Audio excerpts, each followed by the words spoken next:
Hello, I'm Sora Luxon, and this is lesson number 86.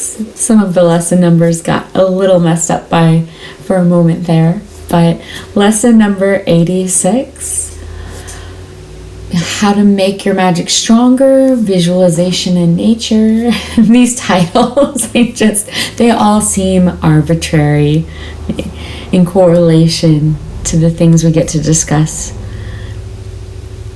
And I have to begin this video by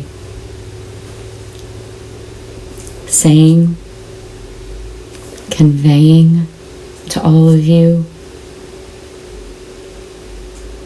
what a profound honor, what a pleasure it is to be with you now.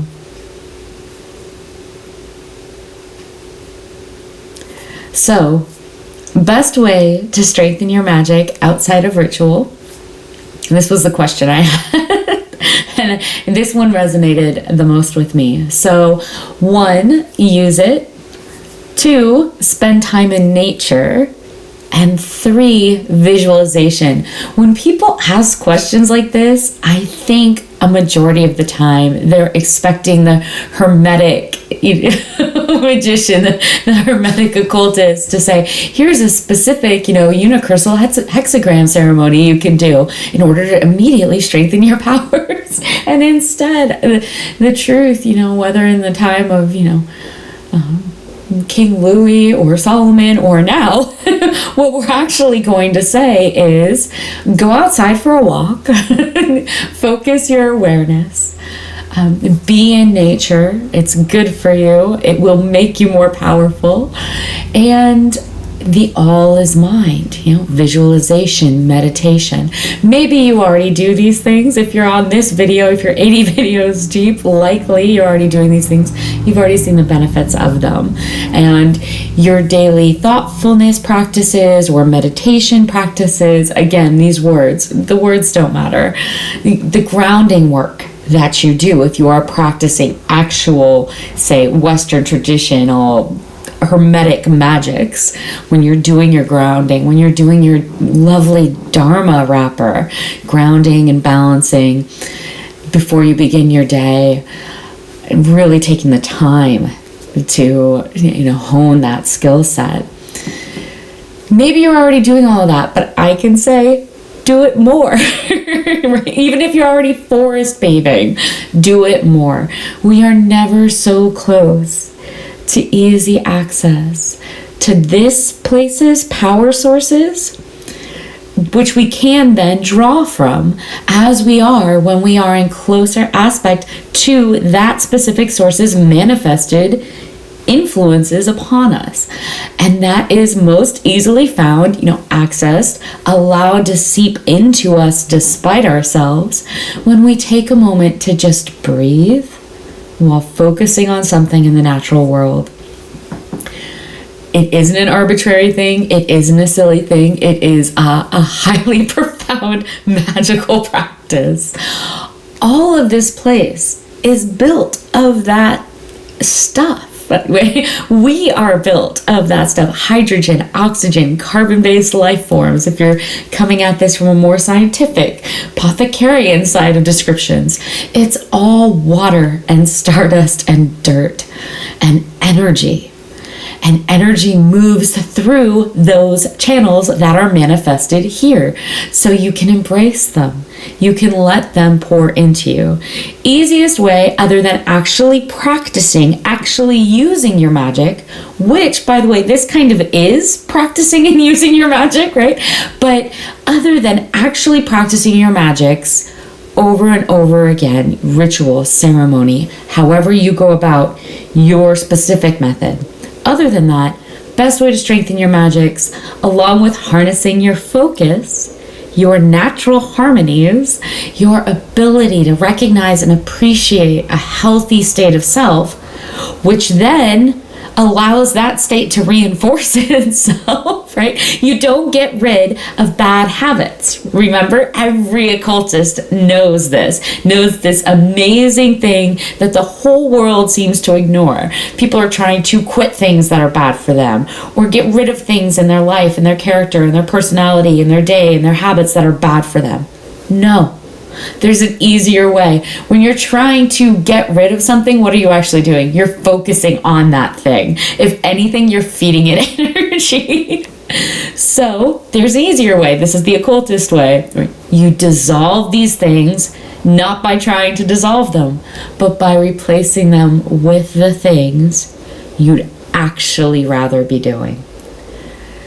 It seems counterintuitively simple. It is dramatically powerful. The things you actually wanted all along and were denying yourself. When you begin working with your own subconscious mind, when you begin working with your own consciousness states, this is one of those things that becomes life-changing almost immediately as you take up magical power and practices. That you're not getting rid of bad habits per se. What you're actually doing is actively embracing good ones and then not even knowing or noticing that the bad ones have gone away. Because why would you take the time to focus on that? It doesn't matter.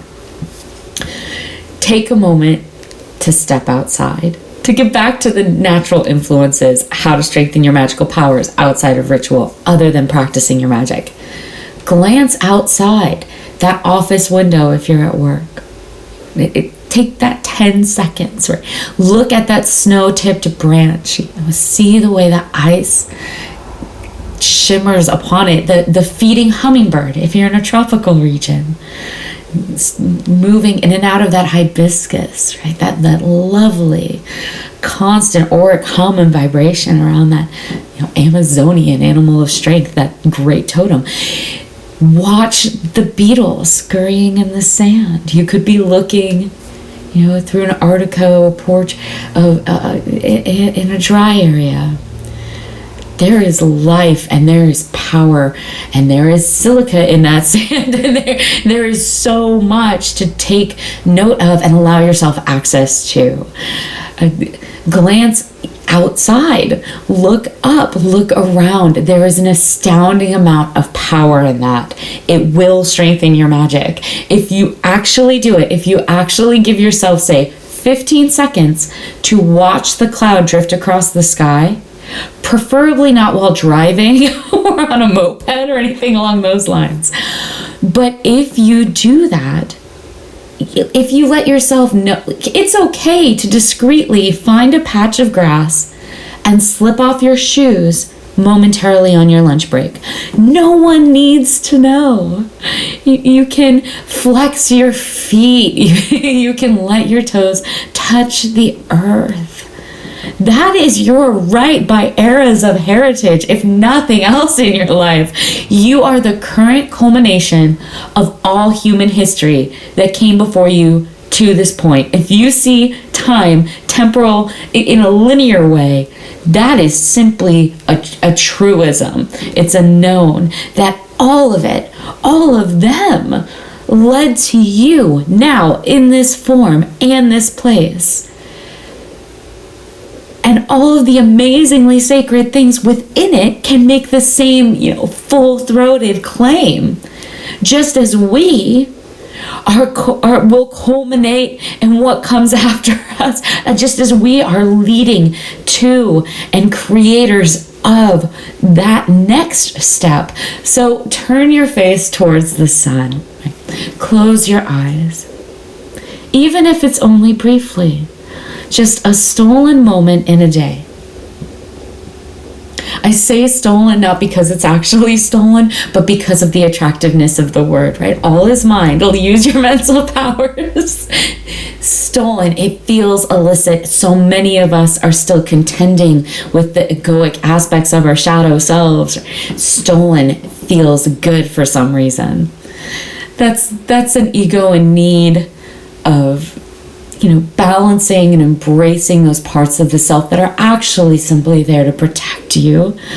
And then when you acknowledge them, they no longer need to be so actively present in our conscious states and in our subconscious rituals and habits, in the way we think of things. But again, I say stolen, not because we're actually stealing time.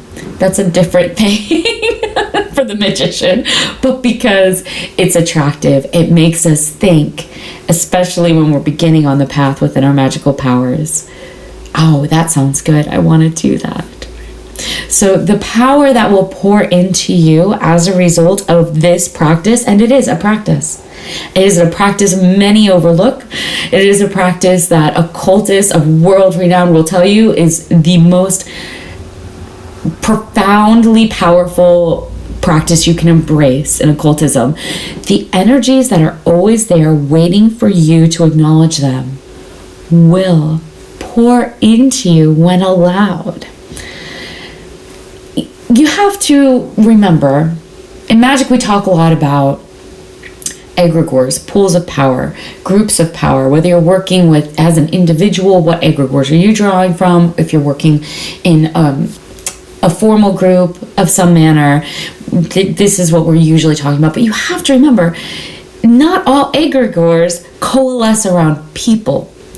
There are great pools of energy. I'm not saying they don't, right? There are great pools culminating in focused powers around, say, specific groups of practitioners, magicians who are actively engaged in the great work together, especially if that channel is a strong one, moving both backward and forward over ages of the manifested material realm.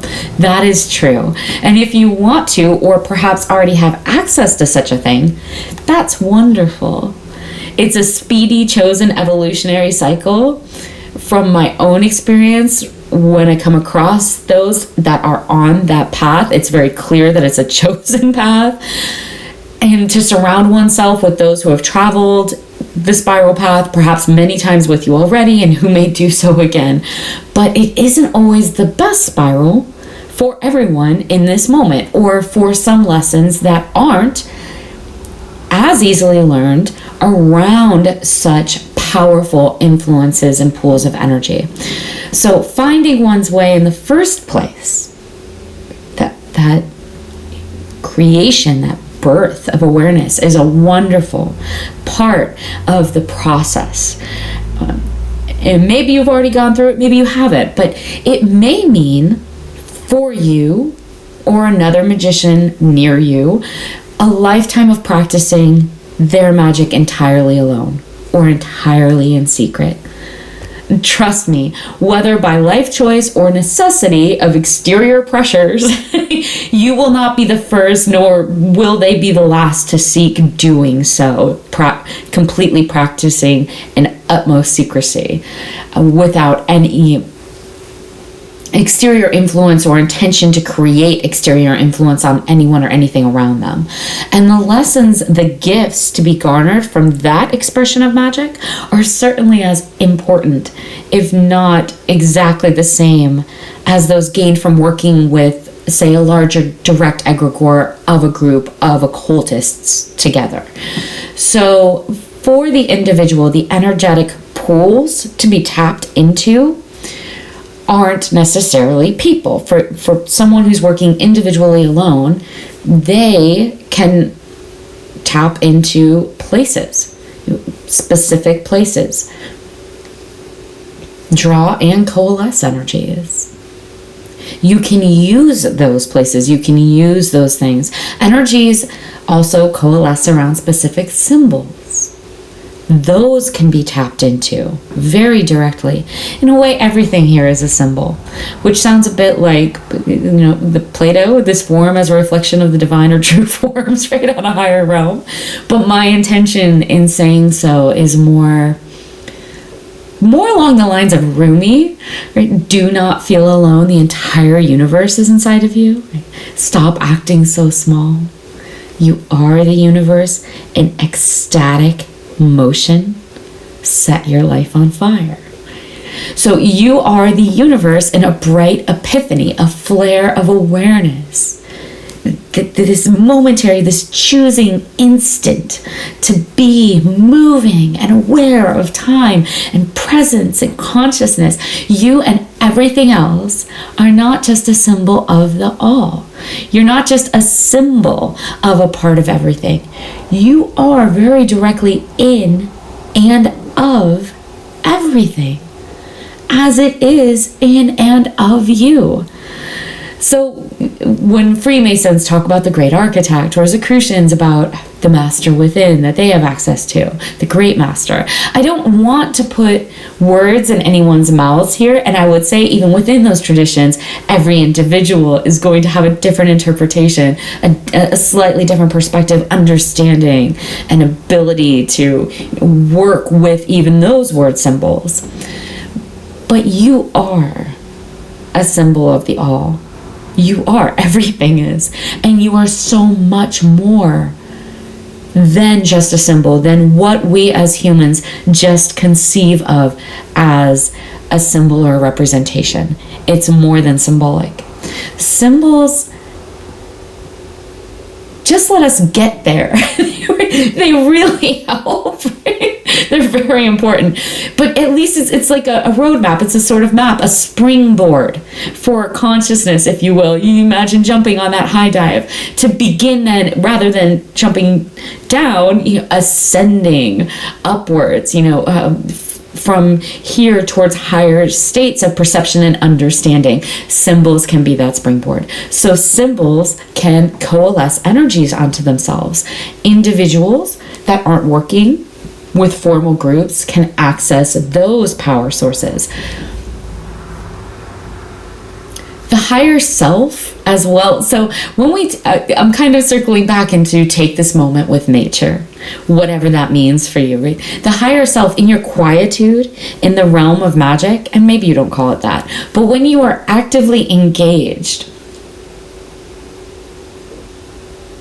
I'm trying to think of the best way of saying this. When we talk about these things, you get into these gray areas. The specificity creates all sorts of ridiculous problems in conversation.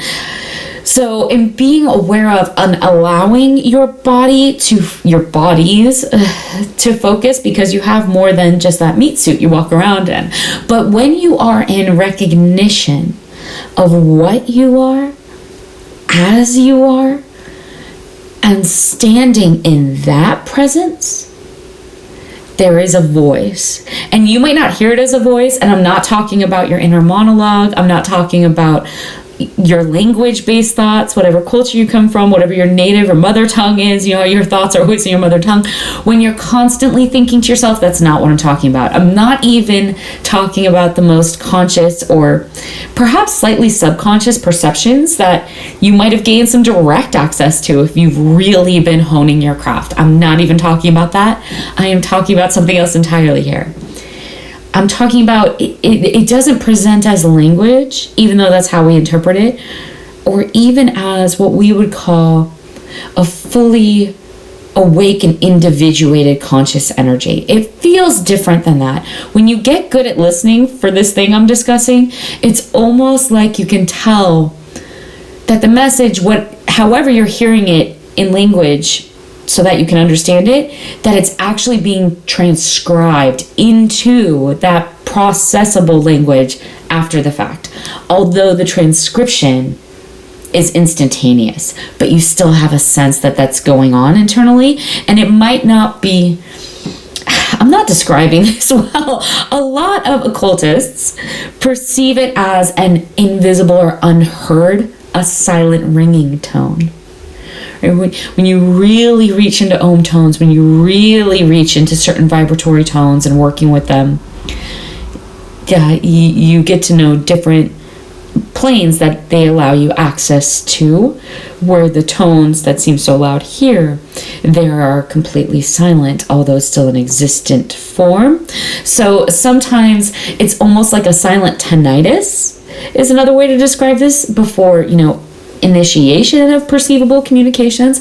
Others sense it like a field or like a specific path that's accessing them, accessing their awareness, but it does convey meaningful messages. It conveys communications. And those communications can open your eyes to a whole new dimension of everything you are and everything you're capable of.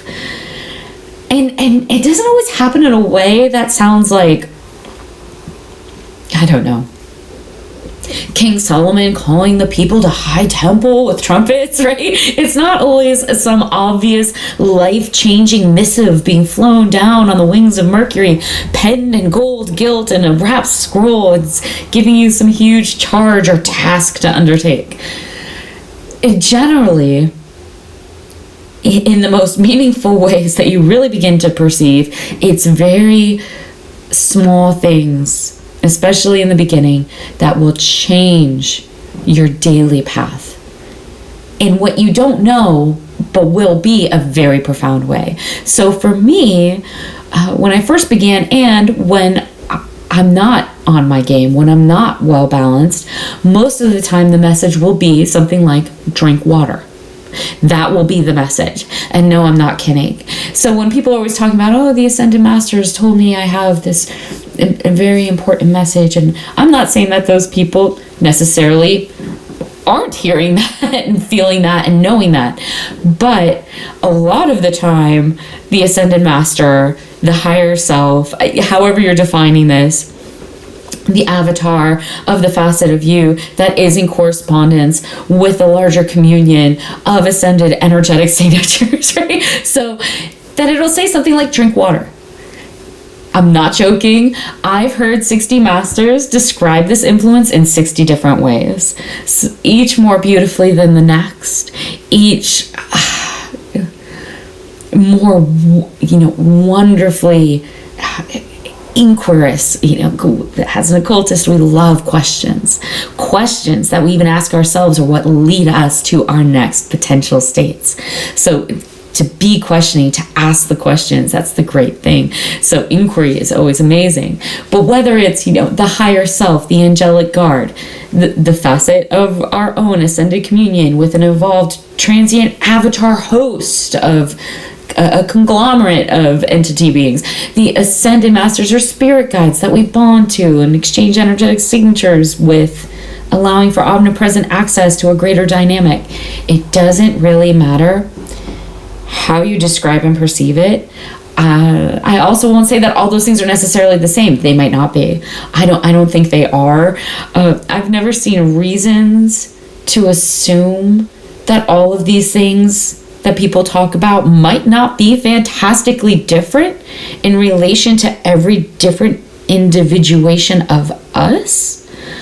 So the universe is vast, and our current grasp of it can be so small. Anyway, regardless, if you think about what you call the higher self and what someone else might be calling their angel guide, whether it's the same or different, they might be the same, they might be entirely different. Does that matter? Not really. If we are part of everything as it is, and the all is a part of us, an aspect of quantum mechanical physics that we can't really deny anymore, even though we don't also have any clue how it works in functional relationism or how to describe it well, even in math, which, math is the great language, it's the great correspondent language. But we're learning, we're getting there in this form. So whatever it is, they are in some ways their guide, and their guide is to them, or your guide is to you. Sometimes when we talk about these things, again, the specificity is so messy, and it's messy because it leans into the egoic. That has to do with our cultures, our language structures, and everything else, and the way we're conditioned to think, unfortunately, and then we're always working against those conditionings. So whether it's an ascending master telling you so, or what you call your higher self, or maybe something else entirely that you and you alone have access to, which wishes you well, or at least seems to lend wisdom and inspiration from a source beyond your own consciousness states, listen for that. So when I say, how do you strengthen your magic? Practice your magic. Next step, nature. Next step, visualize. The nature, that moment, that stolen moment, and allowing yourself to just be calm. will allow you to listen for that voice, to get good at listening for it. And yes, it's easier to commune with it in nature. It is. Not that, I won't say that some structures, some temples, some pyramids, some places that are built and created for the harmonious, vibrations, the harmonies that are created in those spaces for specific rituals, that they aren't in a way as powerful as natural influences, because they are sometimes when used correctly. But so it's not, and it's also not that you can't hear this voice, for lack of a better description, everywhere once you learn to listen for it.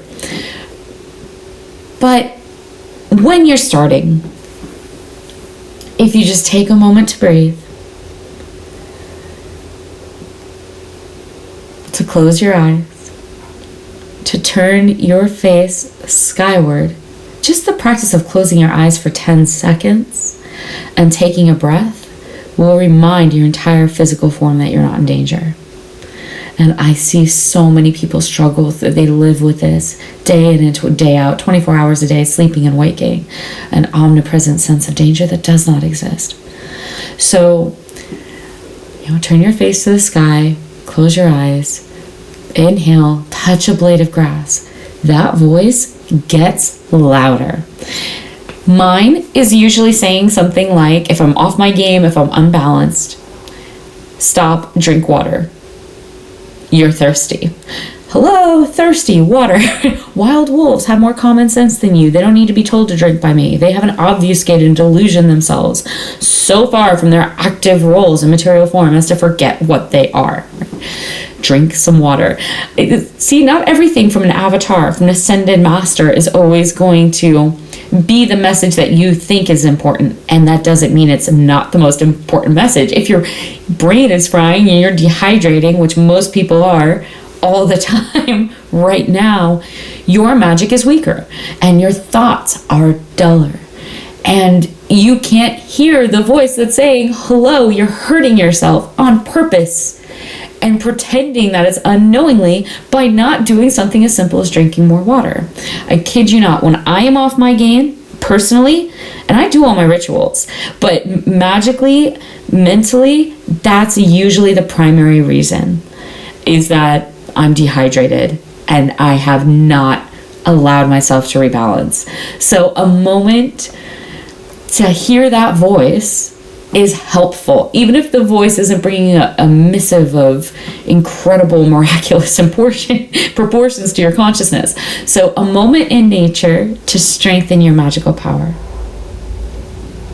to let you have the opportunity to reflect, to open your awareness to hear what you might not be allowing yourself to hear or to have enter into your thoughts. It's so harmonizing, it's so balancing, it's so empowering. After I record this, when I turn off the system, right, to unplug the microphone, I'll go do it with you, right? There's nothing I'd rather be doing. The structure I'm currently in happens to be on stilts. It's a raised structure, but I'll go stand outdoors on the deck. I'll turn my face towards the sun, and I'll ritualistically think of all of you. So I'll embrace nature, I'll allow silence, I'll be with myself, and then I will tap into that natural energy source. And then I will embrace and adore and share with all of you while doing it. It's an incredible source of power. To love you as you are, for the perfect being that you are, and just to be even in a conscious, an actively conscious state of that I, as an individuated awareness, absolutely love you. And then to allow those energies from that shared channel to access me from those doing it with me, or in your, whoever's listening, in your case, to access you as you're doing it. So to give and take. It's Rosicrucians, the Amra, Freemasons, divest yourself of the gold before your initiation, to give. Divest. The giving comes first. And then there's room for the flood, right? For that river, when it moves, is shimmering through our nerves and our neurons, through our being, through our lives. That wondrous tingling, that whirling, it's like an eddying. Sometimes it gets caught up in different places in our body energetically that we haven't quite smoothed out, right? But then it mellows, right? And it becomes that beautiful glassy, which is the river of the brightest light moving through us. So my little ritual, after I turn off the microphone, will involve Egyptian vowel tones because of my traditions, or my background and training. That allows me, even outside of ritualistic circle spaces, to immediately drop into different consciousness states, because that's just my background. That's what I've been trained in. So mine involves Egyptian vowel tones. I mean, you'll find many of the ancient mystery schools really do, including Western Hermetic magic schools, that they tend towards those great tools. Origin vowel sounds are among the great tools, but you don't have to do that if it doesn't feel right to you. Like, obviously, I invite you to do that if you want to, but I invite you to do anything or nothing at all as well, as long as it feels right to you.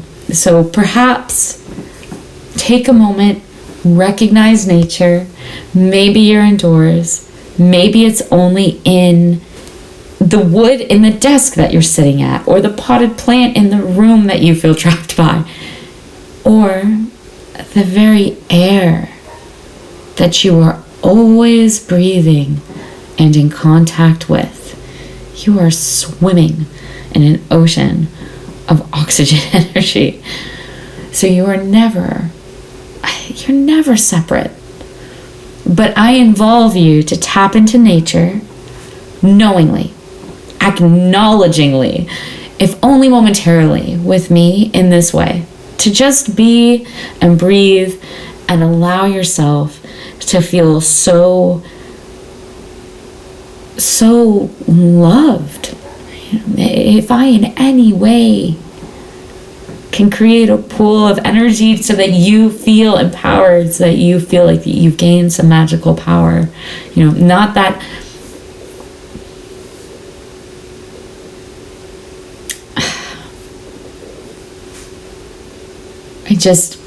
let's steal this little magical moment together, that we are together in the most profound ways. That when we do things like this, the connection that we divest ourselves of, that's always there but we ignore, is reaffirmed and accessed. And it's healing, it's profound. And it is an incredibly effective way to strengthen your magical power. So I am more than happy to do that for and with you and by you. Don't force it. Don't try to make it into anything specific. It will be what it is meant to be for you. Maybe you'll wind up walking around, with us, maybe 500 of us. Almost immediately, depending on, and so in an Egyptian temples, discussing the mystical while we're crossing, a courtyard. It's an amicable, small talking groups beside the reflecting pool and of large golden black fish and lilies. And you can see us in our cotton and our linen robes blowing in warm breezes from across the desert when we take a moment to look out, that sandstone windowscape, and notice the papyrus reeds, and we're smelling the incense from the inner chambers. But maybe it'll only be you taking an extra deep calming breath for 5 seconds. And and sensing just the barest touch of brief healing before immediate distraction or being called away from someone in your home or in your place of business. Maybe you'll just try to do this and think actively, consciously, because you are stressed, because you don't feel safe in the space you're within, because you're not taking a moment to realign. And maybe all you'll have access to, it's nice, I don't feel like I can access this right now, but this is a nice idea. Maybe that's all you need or want, or maybe that's all that's right for you today. Whatever it is, however you choose or don't choose to do so. How to increase your magical power. Use it. Take a moment to access nature. Visualize. And feel free to draw from me and everyone else that is practicing the great work with you. Until next time.